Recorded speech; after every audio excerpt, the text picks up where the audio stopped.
I'm 91 years old. 3 months ago, I buried the man I loved for 55 years. His name was Arthur, Arthur David Calloway, and I thought I knew him better than I knew myself. I was wrong. I am making this because there is something sitting in my chest that I cannot carry alone anymore, and I don't have much time left to put it down. So I'm going to tell you what I found, and I need you to listen not because my story is special, but because the person lying next to you right now might not be who you think they are. Arthur died on a Tuesday, December 3rd, quietly, in his sleep, in the bed we had shared since 1971. I woke up that morning and his hand was cold, not cool, cold, like he had been gone for hours while I was right there beside him. I didn't scream. I didn't cry. I just held his hand and stared at the ceiling and thought, 55 years. 55 years and I didn't even feel him leave. The funeral was on a Saturday. Small. Our daughter Catherine was there. Our son David. A few neighbors. Arthur didn't have many friends left. When you get to 91, most of the chairs at your funeral are empty. That's just how it works. After the service, I started doing what widows do. You clean, you sort, you go through the drawers, you fold shirts that still smell like him, you throw away expired medicine from the bathroom cabinet, blood pressure pills from 2019, a half-used tube of arthritis cream. You find his reading glasses in the kitchen, and for a moment you forget, and you almost call out, "Arthur, you left your glasses again." But Arthur isn't answering anymore. His workshop was in the garage. That was his place. He spent every Saturday out there for as long as I can remember, building shelves, fixing things. He always had sawdust on his pants when he came inside. I used to tease him about it. I'd say, "Arthur, you're bringing the whole lumber yard into my kitchen." He'd just smile and brush himself off. I hadn't been in that workshop since before he got sick. 2 years, maybe 3. The door was stiff. It smelled like wood shavings and WD-40, and that old kerosene heater he refused to replace since 1988. Everything was exactly where he'd left it. Jars of nails sorted by size, a little transistor radio on the shelf, tuned to AM 1040. His good saw, the one he bought in 1979, still hanging on the pegboard with the outline traced around it in black marker so it always went back in the same spot. And on the bottom shelf, behind a stack of old paint cans, a metal box, gray, about the size of a shoebox, with a padlock on it. I'd seen it before, years ago, maybe 1995, maybe earlier. I asked him about it once. He said it was old work documents, tax papers. "Nothing interesting, Evelyn," he said. "Just boring stuff." And I believed him. Why wouldn't I? This was Arthur. Arthur who brought me coffee every morning for 55 years. Arthur who drove Catherine to ballet every Tuesday. Arthur who held my hand during both deliveries and cried both times. Arthur who lied to me every single day of our marriage. I found the key in his nightstand drawer, taped to the underside of the drawer itself, with a small piece of masking tape that had turned yellow and brittle. I almost missed it, but I was cleaning, and the tape caught my fingernail, and there it was. a tiny brass key, hidden, deliberately hidden.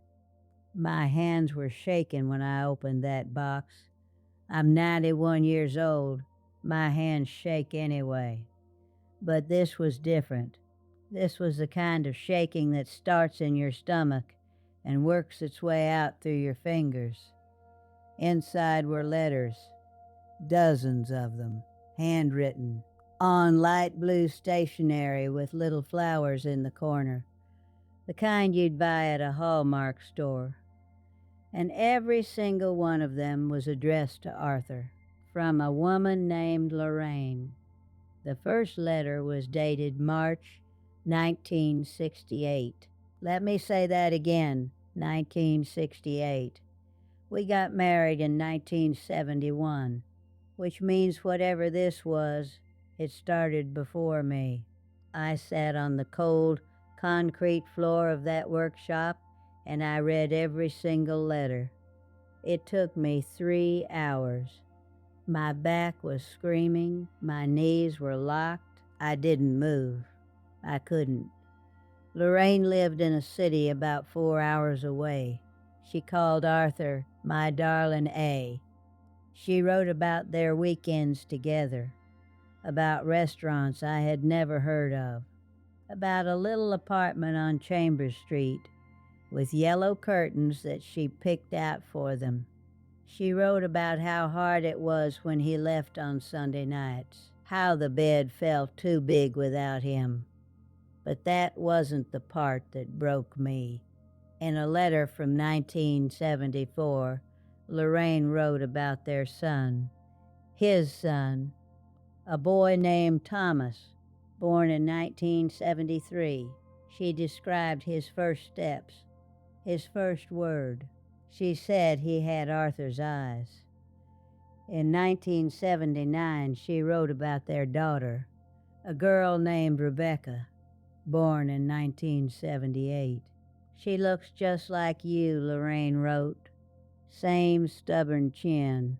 I have a daughter named Catherine, born in 1975. A son named David. Born in 1977, Arthur was raising 2 families at the same time. 2 sets of children. 2 women who loved him. 2 lives that never touched. I know what you're thinking. You're thinking, how did she not know? I'll tell you how. Because Arthur traveled for work. He was a regional sales manager for a company that made industrial heating equipment. He covered a 4-state territory. He was gone 2, sometimes 3 nights a week, every week, for 30 years. I never questioned it, not once. He always called at 8 p.m. from whatever motel he was staying at. He always brought me something back, a little magnet from a gas station, a box of taffy, once a ceramic cat from a roadside shop that I still have on my windowsill. He was thoughtful. That's what made it work. He paid attention to the details of being a good husband to me, while also being a husband to her. But here's the part that kills me. The letters mentioned money, a lot of money. In 1982, Lorraine thanked Arthur for making it possible for Thomas to attend a private school. In 1991, she wrote about Rebecca's college tuition and how grateful she was that Arthur was taking care of it. Our kids, Catherine wanted to go to the State University's honors program. It was $4,200 a year. Arthur said we couldn't afford it. He said we'd barely make the mortgage if she went out of state. So Catherine went to a community college for 2 years first. She commuted from home. She cried about it for weeks. I held her. I said, "Your father is doing his best, sweetheart. Money is tight." Money was not tight. Money was going to Chambers Street. David wanted to study engineering. Good school, good program. Arthur said the same thing. We just don't have it, son. David took out loans. He was paying them back until he was 41 years old. 41. And the whole time Arthur was sitting at our dinner table, eating the pot roast I made him, nodding along while David talked about how much interest he owed. I thought that was rock bottom.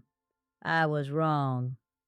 There was a photograph in the box, just one, taken in what looked like a backyard, a birthday party, a little girl blowing out candles on a cake, a boy standing next to her grinning, and behind them, with his arm around a woman I had never seen before, Arthur. My Arthur, wearing the blue polo shirt I bought him for Father's Day in 1983. He wore my gift to her party. I need you to understand what that does to a person. It's not the affair. Affairs happen. People are weak. I'm not naive. But wearing the shirt your wife bought you to your other family's birthday party, that's not weakness. That's something I don't have a word for. Some of you watching this are probably thinking, well, she was old-fashioned. She should have asked more questions. Maybe you're right. Maybe I should have checked the bank statements he always handled himself. Maybe I should have wondered why he never let me answer the phone after 9 p.m.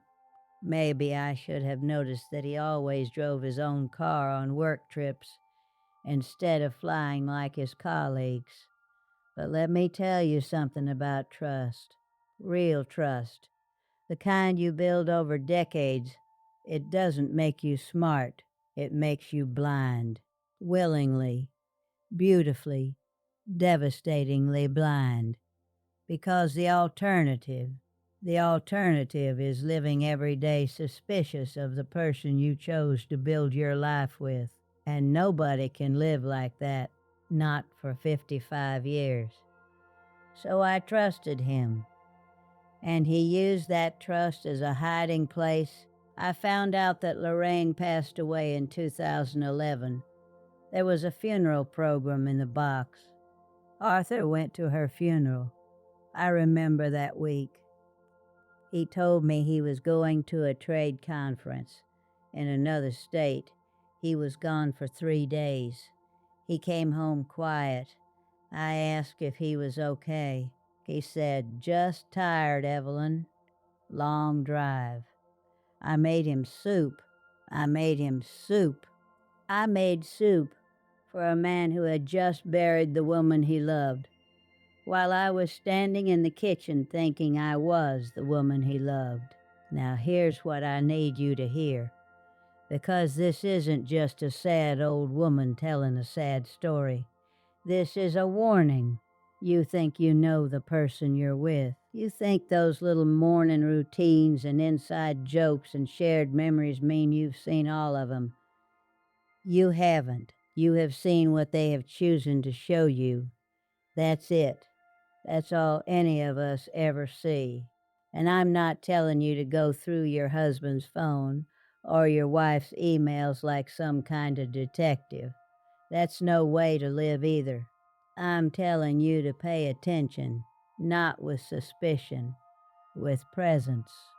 Are they really where they say they are? Not because you doubt them, but because you're paying attention to your own life instead of sleepwalking through it like I did for 55 years.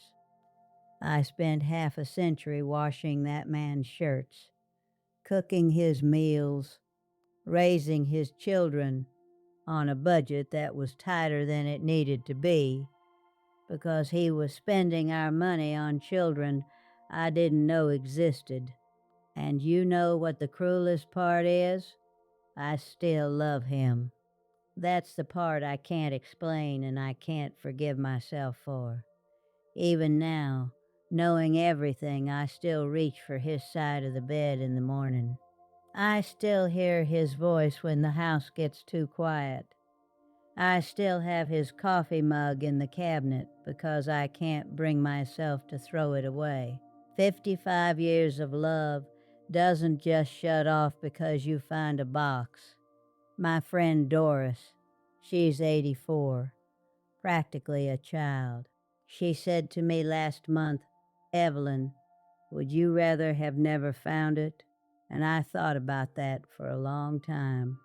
The answer is no. I needed to find it because for 55 years I lived in a story that wasn't real. And even though the truth is ugly and it hurts and it makes me feel like a fool at 91 years old, at least now, for the first time in my life, I am standing on solid ground, even if that ground is covered in broken glass. Don't be Arthur. Don't build a life on secrets, because secrets don't die when you die. They just find a new box to crawl out of. And don't be me. Don't give someone your blind trust for 55 years without ever once asking yourself, am I really seeing this person? Or am I just seeing what I need to see? I know some of you are sitting there right now thinking, that would never happen to me. You sound exactly like me in 1971. If this old woman's story stays with you even for a minute, do something with it, not tomorrow. Tonight, look at the person you love. Really look at them. Ask them something real. Not how was your day, but are you happy? Not do you need anything, but is there something you haven't told me? And when they answer, listen, not with your ears, with your gut, because your gut knows things your heart refuses to hear. I'm 91 years old. I have Arthur's coffee mug, a box of letters from a woman named Lorraine, a photograph of two children I'll never meet, and a lifetime of memories that I now have to sort through one by one, trying to figure out which ones were real. That's what secrets do. They don't just destroy the truth, they make you question everything that felt true.